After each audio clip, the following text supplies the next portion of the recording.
sangat pasti. Saudara, kita semuanya ya sudah hidup di akhir daripada akhir zaman.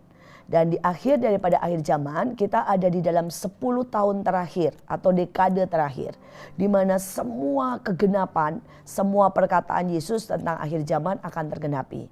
Dan itu dimulai dengan yang namanya di dalam Lukas 21 ayat 11. Dikatakan penyakit sampar, dikatakan gempa bumi, bahkan dikatakan di situ bahwa akan ada tsunami, air yang sangat tinggi sampai mengatasi daratan dan mengatasi rumah, semua akan digenapi.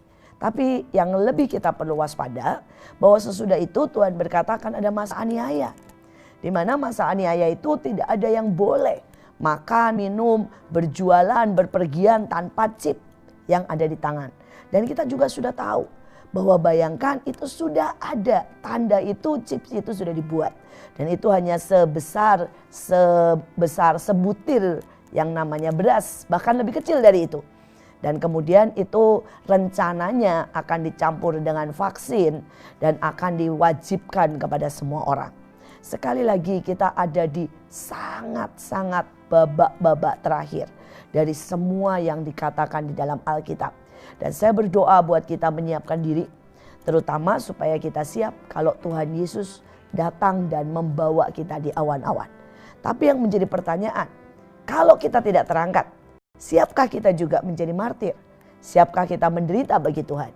Siapkah iman kita? Dan menurut saya wabah ini adalah cuma alarm dari Tuhan. Ya, saya tidak berkata bahwa penyakit ini dari Tuhan. Karena Alkitab berkata Tuhan tidak memberikan yang jahat. Semua yang buruk bukan dari Tuhan. Tapi Tuhan mengizinkan untuk ini terjadi.